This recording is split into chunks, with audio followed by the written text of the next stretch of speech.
क्योंकि पुनः पुनः पुनः पुनः उन लोगों पर विश्वास करते रहे जो बाबा साहब के सबसे बड़े लोग थे। उन लोगों पर विश्वास करते रहे जिन्होंने बाबा साहब को लोकसभा में नहीं आने, उन्हीं लोगों पर बार बार विश्वास करते रहे जिन्होंने लोकसभा के अंदर बाबा साहब का चित्र नहीं लगे। हम बार बार उन लोगों पर विश्वास करते रहे जिन्होंने Bharat Ratna doctor B are Ambedkar ji से पहले अपने ही प्रधानमंत्री को देने का काम किया। कब काम शुरू होना था वो तब नहीं हुआ, वो जाके 2014 के बाद हुआ। इसका दोषी कोई नहीं है, इसके दोषी भी हम ही हैं, क्योंकि पुनः पुनः पुनः पुनः उन लोगों पर विश्वास करते रहे जो बाबा साहब के सबसे बड़े विरोधी थे।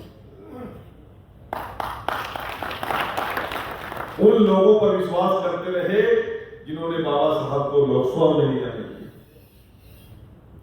हम उन्हीं लोगों पर बार बार विश्वास करते रहे जिन्होंने लोकसभा के अंदर बाबा साहब का चित्र नहीं लगने दिया। हम बार बार उन लोगों पर विश्वास करते रहे जिन्होंने Bharat Ratna doctor B are Ambedkar ji से पहले अपने ही प्रधानमंत्री को देने का काम किया। फर्स्ट तो बिगे चेक करवा दो उन्हीं लोगों के जो सबसे बड़े दुश्मन है बाबा साहब के, पता नहीं कैसे निकलेंगे।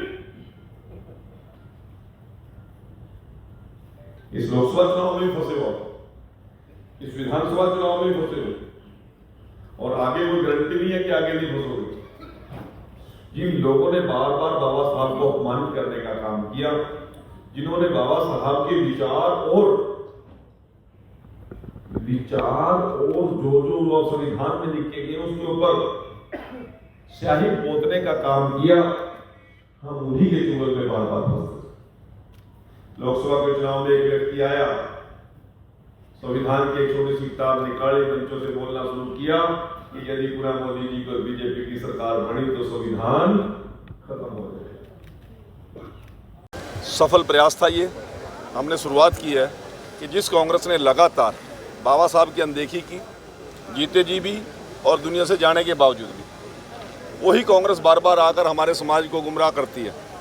और दूसरी तरफ 2014 के बाद से जो जो चीज़ें मोदी जी की सरकार ने, नायब जी की और मनोहर जी की सरकार ने हमारे समाज को देने का काम किया, हमें जिन लोगों ने हमारा सम्मान किया, बाबा साहब का सम्मान किया, उनकी चिंता हमें भी करनी चाहिए।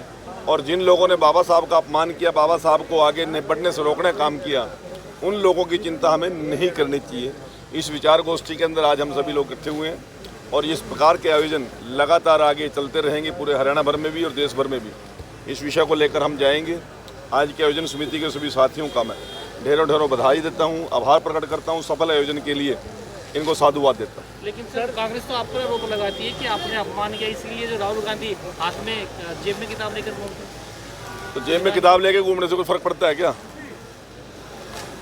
जेब में किताब लेके मैंने आपके सामने क्या बोला कि doctor B are Ambedkar ji तो एक युग हैं, उनको सिर्फ पढ़ना और समझना ही एक बहुत बड़ी बात है, अनुसरण करना तो बहुत बड़ी बात है। किताबें तो हमारे सबके जेब में पड़ी, संविधान की लाइब्रेरी भरी पड़ी है, पर इम्प्लीमेंट तो नरेंद्र मोदी जी ने किया, मनोहर लाल जी ने किया, नायब सिंह सैनी जी ने किया। अब अमरजीत सोलंकी जैसे हमारे साथी को सूचना आयुक्त में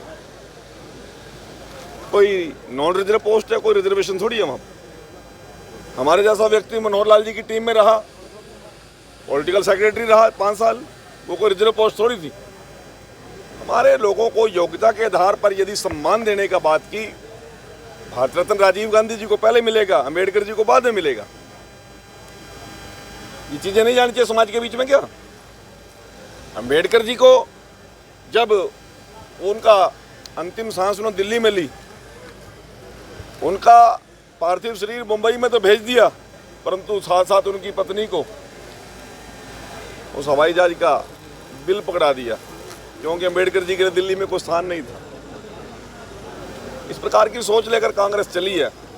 संविधान की किताब हाथ में रखने से कोई अम्बेडकर जी का अनुयायी और कोई अनुसरण करने वाला नहीं बनता। जिन लोगों ने 19 महीने तक मीडिया को भी, प्रिंट मीडिया को भी, विपक्ष के पूरे नेतृत्व को, जो भी कांग्रेस के खिलाफ बोलने वाले लोग थे, उनको जेल में डाल के रखा। संविधान की हत्या करने वाले लोग आज संविधान के सुरक्षक कैसे हो सकते हैं? ये बात समाज के बीच में जानी चाहिए। कांग्रेसी नेता तो कह रहे हैं कि किशन बेदी समाज को बांटने का काम करते हैं। आप उनको सामने बिठाइए डिबेट में, कितना तक समाज बट गया। 1975 से पंजाब के अंदर इसी प्रकार से डीएससी का रिजर्वेशन अलग है। 1994 से लेकर 2005 तक हरियाणा में भी रहा। 2020 से अब तक एजुकेशन में भी है। यही प्रयास उत्तर प्रदेश में रहा। यही प्रयास आज बिहार की सरकार भी कर रही है, लंबे समय से कर रही है, कर्नाटका की सरकार कर रही है। तब समाज नहीं बटा। समाज तो नहीं बटा, परंतु उनके पेट का दर्द बढ़ गया।